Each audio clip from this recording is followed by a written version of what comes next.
folks, welcome back. This is going to be our last video for this week, and this will also be the last video for Chapter 2. What we're going to be talking about here is the game loop, or the program loop, which just gives you a generalized representation of the flow of events in any program. The core of the events repeats. This is why it's called a loop.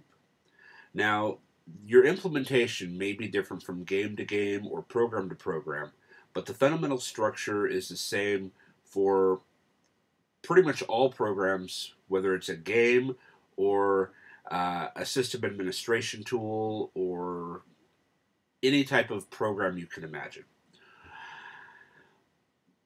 The general parts of the game loop. The first thing you have is the setup, the initial setup.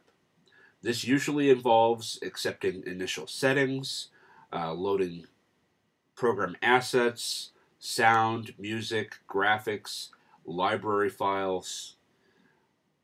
This setup area may also provide an introduction to the program, to the user or to the player. The next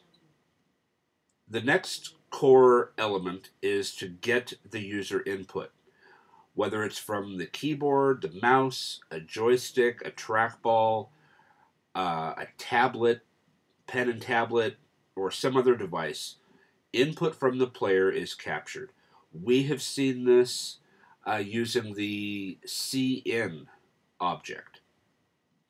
Next, we have update the internals. Okay, we update the internals of our program. The logic and rules are applied to the program, to the game world if it's a game, taking into account the input, the user input or the player input. This might take the shape of a physics system, figuring out how objects are going to interact with each other, or it might involve some sort of calculation. Next, we update the display. This is usually, in game programming, the most taxing part of the program on the computer hardware because it involves drawing, but it can also be as simple as just displaying a line of text. Once that's done, then the program checks whether the program should be over, if the game is over or if the program was asked to shut down. If it isn't over, then control branches back to the getting player input stage, getting user input stage. And then the loop just continues through updating internals, updating the display, and then checking again. If the program is over, then the game is over. The final information is provided to the user or the player. The program frees whatever resources it was using, and then it exits.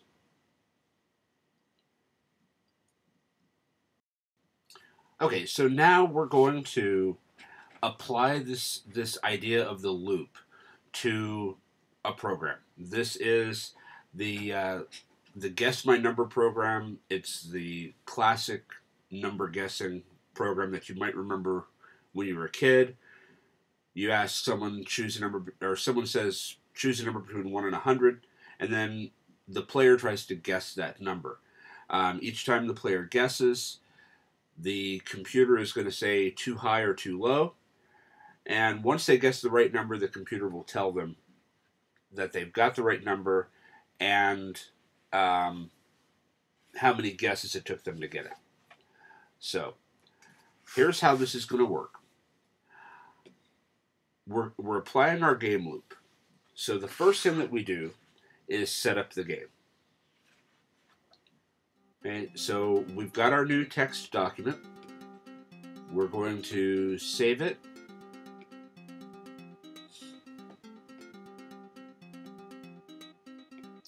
As guess number.cpp. And this is our setup phase right now. We're in the setup part of that game loop. We start off our document with some comments.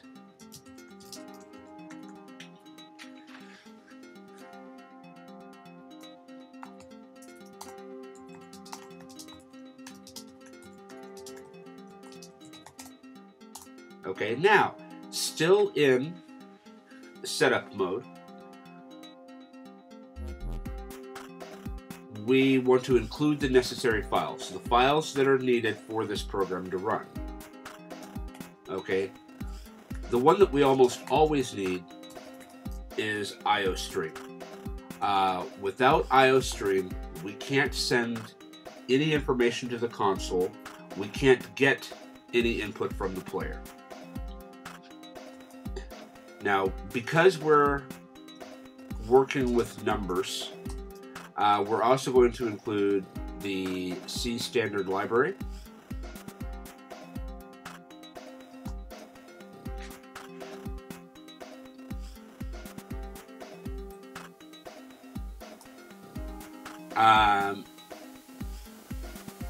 Remembering that C standard library provides us with the method to generate a random number as well as manipulate numbers, and along with what we need for generating the random numbers, we need our C time library file so that we can seed our random number.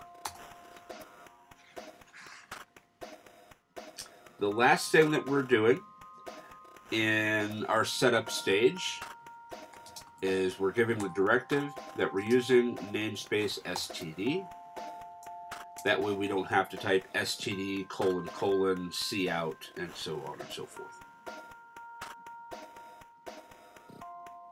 Okay, next I'll go ahead and start my main function.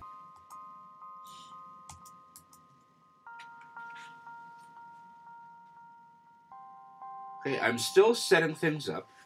I need to start my main function by picking a random number, setting the number of tries to 0, and then setting up a variable, declaring a variable for the player's guess. Okay, so I'm going to seed my random number generator.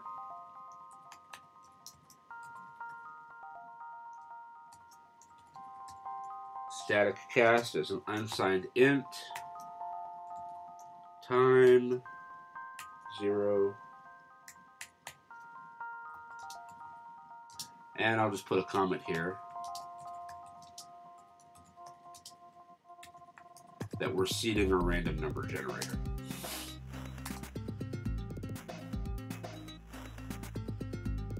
Now we'll go ahead and generate our random number and save it into the variable secret number.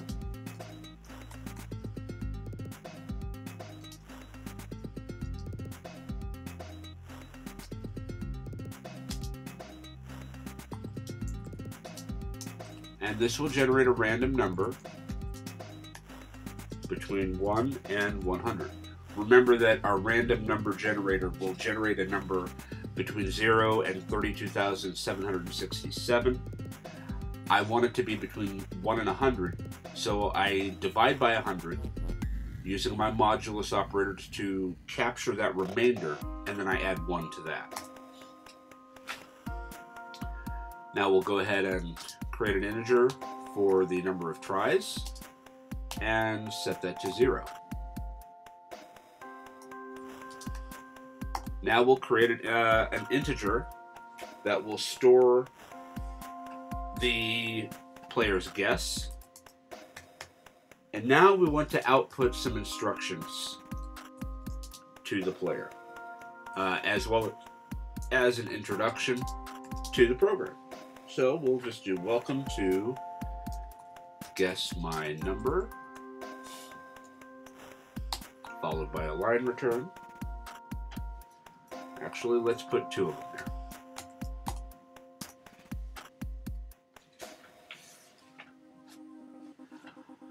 Okay. Now I'll put in the actual loop part, the game loop. We'll have do.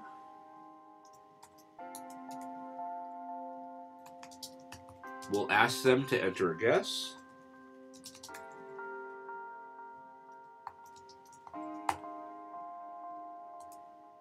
And then we'll allow them to input their guess and store it in the variable guess.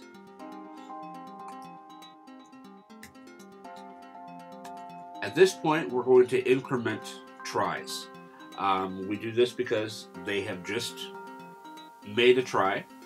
We don't know yet if they've got it right or wrong, but we want to go ahead and increment tries, which we started at 0.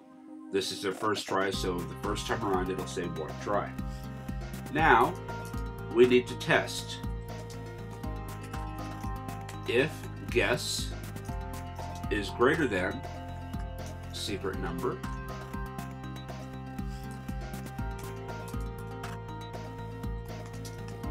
we'll tell them that they guessed too high.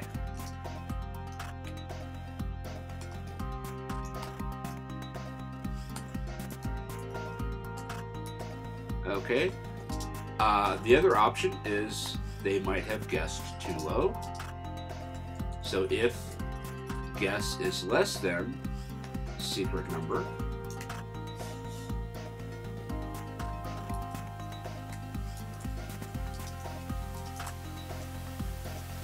then we tell them that they guessed too low.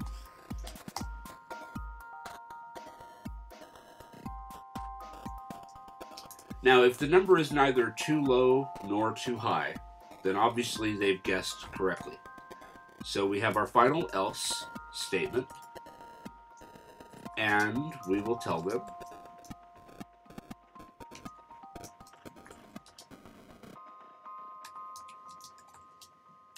that they got it right, and we'll tell them how many tries it took them.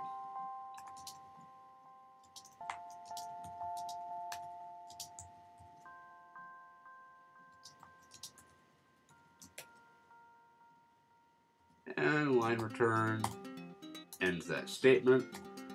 End my conditional test. And that's the end of my game loop. So I'll go ahead and close my game loop.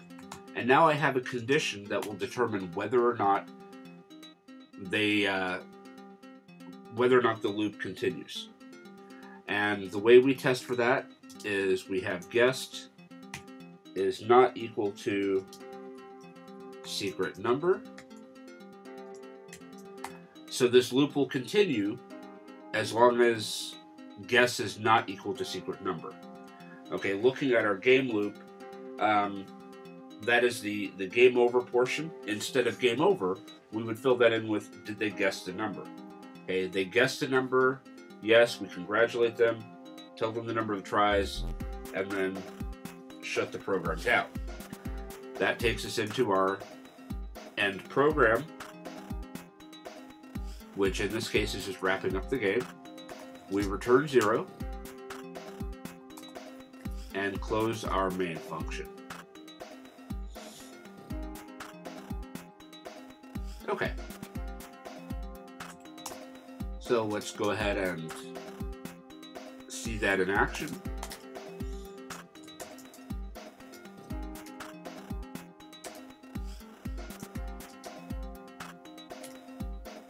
I'll compile it.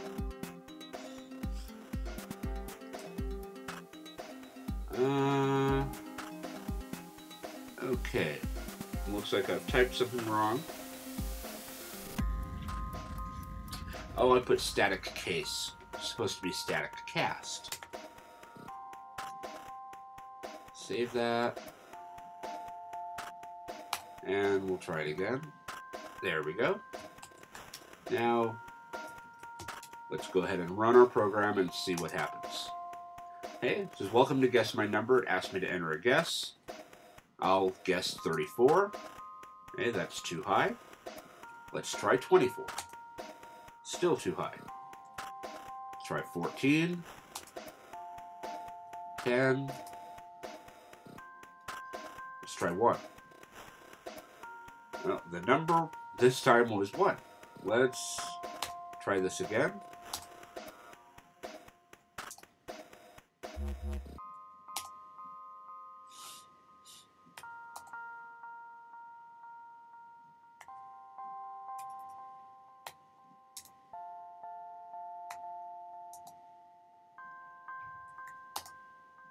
Okay, it took me 7 tries.